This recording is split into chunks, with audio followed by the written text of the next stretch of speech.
அனைவருக்கும் வணக்கம். இன்னைக்கான வீடியோ பதிவில் நாம் பார்க்க போகிற ரொம்ப முக்கியமான ஒரு பரபரப்பான தகவல் என்ன அப்படின்னு பார்த்தீங்கன்னா, அமெரிக்கா ரூபாய் 5 லட்சம் கோடி இராணுவ உதவியாக உக்ரைனுக்கு வழங்கியிருக்காங்க. அதாவது உக்ரைன் பெறக்கூடிய ஆயுதங்கள் என்னென்ன, ரஷ்யாவை இதனால் திணறடிக்க முடியுமா அப்படிங்கிற தகவலையும், அதை தொடர்ந்து பார்த்தீங்க அப்படின்னா ஈரானுடன் வர்த்தகத்தில் 3 இந்திய நிறுவனங்களுக்கு பொருளாதார தடை விதித்திருக்காங்க அமெரிக்கா. இது குறித்த பரபரப்பான தகவலை தான் இன்னைக்கு வீடியோவில் நாம் தெரிஞ்சுக்க போகிறோம். இந்த பதிவுகள் உங்களுக்கு மிக பயனுள்ள விகிதத்தில் இருக்கும். வீடியோக்குள்ளே போகிறதுக்கு முன்னாடி இது வரைக்கும் நீங்கள் நம்ம சேனலை சப்ஸ்கிரைப் பண்ணலன்னா உடனே சப்ஸ்கிரைப் பண்ணிக்கோங்க. அப்படியே பக்கத்தில் இருக்கக்கூடிய நோட்டிஃபிகேஷனுக்கான பெல் பட்டனையும் ப்ரெஸ் பண்ணிக்கோங்க. சரி நேயர்களே, வாங்க வீடியோக்குள்ளே போகலாம். உக்ரைனுக்கான 61 பில்லியன் டாலர், அதாவது இந்திய மதிப்பில் சுமார் 5 லட்சம் கோடி ரூபாய் அளவிலான இராணுவ நிதி உதவியை அமெரிக்கா வழங்க போகிறாங்களாம். இதன் மூலமாக உக்ரைன் எந்த மாதிரியான ஆயுதங்களை பெறப்போகிறது, ரஷ்ய இராணுவத்தின் முன்னேற்றத்தை தடுக்கக்கூடிய உக்ரைன் முயற்சிக்கு இது எப்படி கை கொடுக்கும், வான் பாதுகாப்பு அமைப்புகள், நடுத்தரம் முதல் நீண்ட தூர ஏவுகணைகள் மற்றும் பீரங்கி குண்டுகள் ஆகியவை உக்ரைனுக்கு தேவையான மிக முக்கியமான ஆயுதங்கள் அப்படின்னு கூட சொல்லலாம். இந்த 3 ஆயுதங்களையும் வாங்கவே அமெரிக்காவின் நிதி உதவி பயன்படுத்தக்கூடும் அப்படின்னு சொல்லியிருக்காங்க. அதாவது வான்வழியாக ரஷ்யா அச்சுறுத்தலை தடுப்பது, நகரங்களின் பாதுகாப்பிற்கும் ஆற்றல் ஆலைகள் போன்ற முக்கியமான உள்கட்டமைப்பு பாதுகாப்புக்காகவும் இன்றியமையாதது. கடந்த வாரம் உக்ரைன் அதிபர் வெலோதிமிர் என்ன சொல்லியிருந்தாருன்னா, இந்த ஆண்டு மட்டும் தன்னுடைய நாடு கிட்டத்தட்ட 1200 ரஷ்ய ஏவுகணைகள், 1500க்கும் மேற்பட்ட ட்ரோன்கள் மற்றும் 8500 வழிகாட்டி வெடிகுண்டுகள் ஆகியவற்றாக தாக்கப்பட்டதாக குறிப்பிட்டிருந்தார். உக்ரைனில் பல்வேறு மேற்கத்திய நாடுகள் விநியோகித்த ஆயுத அமைப்புகளும் இருக்கு. தோள்பட்டையில் இருந்து ஏவப்படக்கூடிய ஸ்ட்ரிங்கர் குறுகிய தூர ஏவுகணைகள் முதல் மேம்பட்ட மற்றும் மிகவும் விலை உயர்ந்த பேட்ரியாட் அமைப்பு வரைக்கும் இருக்கு. குறைந்தது இன்னும் 7 பேட்ரியாட் ஆயுத அமைப்புகள், அப்படி இல்லைன்னா அதற்கு இணையான இராணுவ உபகரணங்கள் தேவை அப்படின்னு சொல்லியிருக்காங்க. ரஷ்யாவின் கப்பல் மற்றும் பாலிஸ்டிக் ஏவுகணைகள், மேம்படுத்தப்பட்ட 300 முதல் 400 வான் பாதுகாப்பு ஏவுகணைகள், ஈரானில் தயாரிக்கப்பட்ட நூற்றுக்கணக்கான ஷஹீத் 136 ட்ரோன்கள் ஆகியவை பெரிய அளவில் ஏவப்படுவதால் அவற்றை எதிர்கொள்வது உக்ரைனுக்கு கடினமானதாக இருக்கா. வான் பாதுகாப்பு அமைப்பை முறியடிப்பதற்கான ஒரு உன்னதமான தந்திரம் அவற்றை ஏமாற்றி திசை திருப்பும் வகையில் இலக்குகளை தாக்குவதாகும். அவற்றின் ரேடார் கண்காணிப்பு அமைப்புகளை ஏமாற்றுவது மற்றும் ஏவுகணை இருப்பை குறைப்பது ஆகியவை சொல்லியிருக்காங்க. எப்படி இருந்தாலும் களத்தில் நடக்கக்கூடிய போர் அப்படிங்கிறது மிக முக்கியமானது அப்படின்னு தாங்க சொல்லணும். கடந்த அக்டோபர் முதல் உக்ரைன் தனது கிழக்கு பகுதியில் கிட்டத்தட்ட 583 சதுர கிலோமீட்டர், அதாவது 225 சதுர மைல் பகுதியை ரஷ்ய படைகளிடம் இழந்திருக்காங்க. பெரும்பாலும் பீரங்கிகளின் பற்றாக்குறை காரணமாக இந்த பின்னடைவு ஏற்பட்டிருக்கு. ஒரு மொபைல் தளத்தில் இருந்து வழிகாட்டப்பட்ட ஆயுதங்களை வழங்குவதன் மூலமாக high mobility artillery rocket systems Ukraine செயல்பாட்டில் முக்கிய பங்கு வகிக்கிறது. இதன் மூலமாக இலக்கை அடைந்த ரஷ்ய படைகளின் லான்ச்சரை கண்டுபிடித்து அழிக்க முடியும். அதனால் உக்ரைனில் மேற்கத்திய தயாரிப்பான HIMARS அமைப்பின் அதிக செயல்திறனை எதிர்பார்க்கலாம். மேலும் அதிக டாங்கிகள் மற்றும் நடுத்தர ஆயுத தளவாடங்களின் திறனையும் எதிர்பார்க்கலாம். அமெரிக்க இராணுவ தந்திரோபாய ஏவுகணை அமைப்புகளின் நீண்ட தூர தாக்கக்கூடிய அமைப்புகளும் உக்ரைன் வந்தடைய தயாராக இருப்பதாக கூறப்படுது. பழைய இராணுவ ஆயுத அமைப்புகள் கடந்த ஆண்டின் பிற்பகுதி முதலே யுக்ரைனிடம் இருக்கா. ஆனால் தற்போது கட்டமைக்கப்பட்டிருக்கக்கூடிய மேம்படுத்தப்பட்ட ஆயுதங்கள் 300 கிலோமீட்டர், அதாவது 186 மைல்கள் வரை தாக்குதல் நடத்தும் திறனுடையதான். இது ரஷ்யாவின் ஒரு பெரிய கடற்படை தளமாக இருக்கும் கிரிமியா வரையிலையும் தாக்கக்கூடியது அப்படின்னு சொல்லியிருக்காங்க.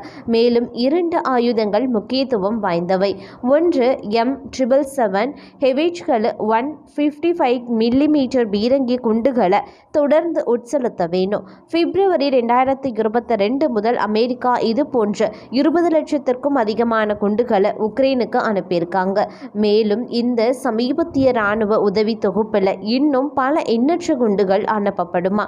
மிகவும் வலுவான தளவாட நெட்வொர்க் அப்படின்னு அழைப்பதற்கு ஏற்ப அமெரிக்கா ஆயுதங்களை விரைவாக வழங்கவும் முயற்சியில் ஈடுபட்டிருக்காங்க. நாங்கள் கடந்த கடந்த காலத்தில் செய்தது போல சில நாட்களுக்குள்ள இந்த இராணுவ உதவி தொகுப்பை வழங்க முடியும் அப்படின்னு பெஹடன் செய்தி செயலாளர் மேஜர் ஜெனரல் கடந்த வாரம் செய்தியாளர்களிடம் சொல்லியிருக்காரு. அதே போல இராணுவ உபகரணங்கள் அனைத்துமே உக்ரைனுக்கு மிக அருகில் நகர்த்தப்பட்டிருக்கலாம். அவை ஒப்படைக்கப்பட்டவுடன் அதிகாரப்பூர்வமாக உக்ரைனின் சொத்தாக மாறும்.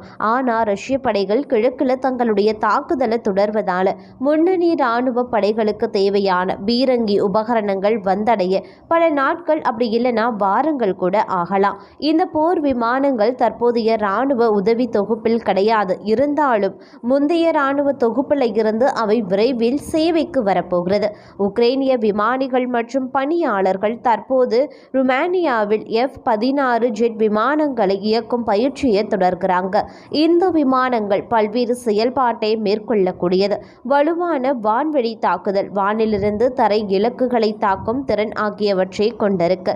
யுக்ரைனிய வான் பாதுகாப்பை இவை வெளிப்படுத்தும். டென்மார்க், நெதர்லாந்து மற்றும் அமெரிக்கா சில மாதங்களில் உக்ரைனுக்கு டஜன் கணக்கான வைபர்களை வழங்கியும் இருக்காங்க. இந்த போர் விமானங்கள் போர்க்களத்தில் பெரிய மாற்றத்தை ஏற்படுத்தாது.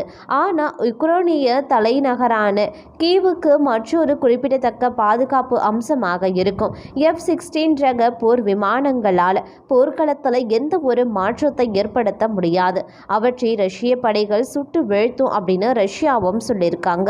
இதனை அடுத்து ஈரான் இராணுவத்துடன் வர்த்தகம் செய்ததாக சொல்லி இந்தியாவைச் சேர்ந்த 3 நிறுவனங்கள் உட்பட 10க்கும் மேற்பட்ட நிறுவனங்கள் மீது அமெரிக்கா பொருளாதார தடை விதித்திருக்க சம்பவம் பெரும் பரபரப்பை ஏற்படுத்தியிருக்கு. அதாவது மத்திய கிழக்கு பகுதியில் கடந்த சில காலமாகவே அமைதியற்ற போக்கு நிலவி வருவது அனைவருக்குமே தெரியும். ஒரு பக்கம் காசா பகுதியில் ஹமாஸ் மீது இஸ்ரேல் போரை நடத்தி வந்துட்டு இருக்காங்க. இது ஒரு பக்கம் அப்படின்னா, மற்றொரு புறம் திடீரென இஸ்ரேல் ஈரானிடையே போர் உருவாகும் சூழல் ஏற்பட்டிருக்கு. இரு நாடுகளும் மாறி மாறி தாக்கி கொண்டிருக்காங்க. இதனால அந்த பகுதியில் அமைதியற்ற ஒரு குழப்பமான சூழல் காணப்படுது. ஈரானின் நடவடிக்கைகளை அமெரிக்கா தொடர்ந்து எச்சரித்தும் வந்திருக்காங்க. இதற்கிடையே ஈரான் இராணுவத்துடன் வர்த்தகம் செய்ததாக சொல்லி 10க்கும் மேற்பட்ட நிறுவனங்களுக்கு அமெரிக்கா பொருளாதார தடை விதித்திருக்கு.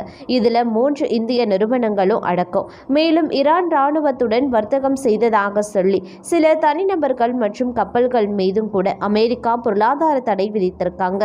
அமெரிக்காவின் டிபார்ட்மெண்ட் ஆஃப் ஸ்டேட்டஸ் இது குறித்து அறிவிப்பை வெளியிட்டிருக்கு. உக்ரைனில் ரஷ்யாவின் போர் ஆண்டு கணக்கில் தொடர்வது அனைவருக்குமே தெரியும். இந்த போருக்கு ஈரானின் நாட்டின் UAVக்கள் எனப்படக்கூடிய ஆளில்லா விமானங்களை ரகசியமாக விற்பனை செய்வதற்கும் நிதி உதவி செய்வதற்கும் இந்த நிறுவனங்கள் முக்கிய பங்கு வகித்துள்ளதாக அமெரிக்கா தெரிவித்திருக்காங்க. சஹாரா தண்டர் அப்படின்னு ஈரான் நாட்டை சேர்ந்த நிறுவனம் தான் ஈரான் இராணுவம் சார்பாக இந்த UAVக்களை உலக நாடுகளுக்கு விற்பனை செய்து வராங்களாம். இது சஹாரா தண்டர் நிறுவனத்திற்கு உதவியாக இருந்ததாக சொல்லிலேயே Zen shipping port India private limited மற்றும் CR ஷிப் மேனேஜ்மெண்ட் ஆகிய இரு நிறுவனங்களுக்கு அமெரிக்கா பொருளாதார தடையும் விதித்திருக்கு. இந்த 3 இந்திய நிறுவனங்களை சஹாரா தண்டர் நிறுவனம் எப்போது எதற்காக பயன்படுத்தியது என்பது குறித்து அமெரிக்கா விரிவாக விளக்கியும் இருக்காங்க. இதன் காரணமாகவே இந்த நிறுவனங்கள் மீது பொருளாதார தடைகள் விதிக்கப்பட்டுள்ளதாக கூறப்படுது.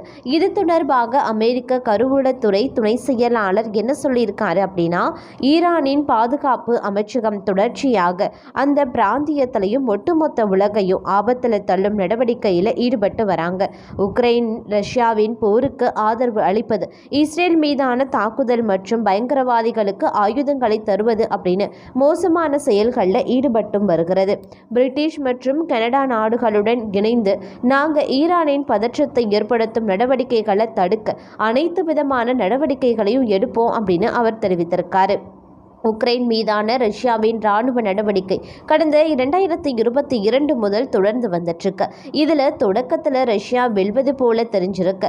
இருப்பினும் அமெரிக்கா உள்பட மேற்குலக நாடுகள் உக்ரைனுக்கு தொடர்ந்து உதவவே அது ரஷ்யாவிற்கு தலைவலியாக மாறுச்சு. இதன் காரணமாகவே 2 ஆண்டுகளை கடந்தும் ரஷ்யாவில் உக்ரைனை வெல்ல முடியலை. அது மட்டும் இல்லாமல் இந்த இராணுவ நடவடிக்கைக்கு உலகின் பெரும்பாலான நாடுகள் எதிர்ப்பு தெரிவித்து வந்திருக்காங்க. இருப்பினும் சீனா, ஈரான் உள்ளிட்ட சில நாடுகள் மட்டும் ரஷ்யாவுக்கு ஆதரவு அளித்தாங்க. மேலும் ஆயுதங்களையும் அளித்து உதவினாங்க. அப்படி ஈரான் ஆயுதங்களை அனுப்ப உதவியதாக சொல்லியே அந்த நிறுவனங்களுக்கு அமெரிக்கா பொருளாதார தடை விதித்திருப்பதும் குறிப்பிடத்தக்கது. ஃப்ரெண்ட்ஸ், இந்த பதிவை பற்றி நீங்கள் என்ன நினைக்கிறீங்க அப்படிங்கிற உங்களுடைய தனிப்பட்ட கருத்துக்களை மறக்காமல் கமெண்ட் பாக்ஸில் தெரியப்படுத்துங்க. இந்த பதிவை பிடிச்சிருந்தா லைக் பண்ணுங்கள், ஷேர் பண்ணுங்கள், மறக்காமல் சப்ஸ்கிரைப் பண்ணிக்கோங்க. அப்படியே பக்கத்தில் இருக்கக்கூடிய நோட்டிஃபிகேஷனுக்கான பெல் பட்டனையும் ப்ரெஸ் பண்ணிக்கோங்க.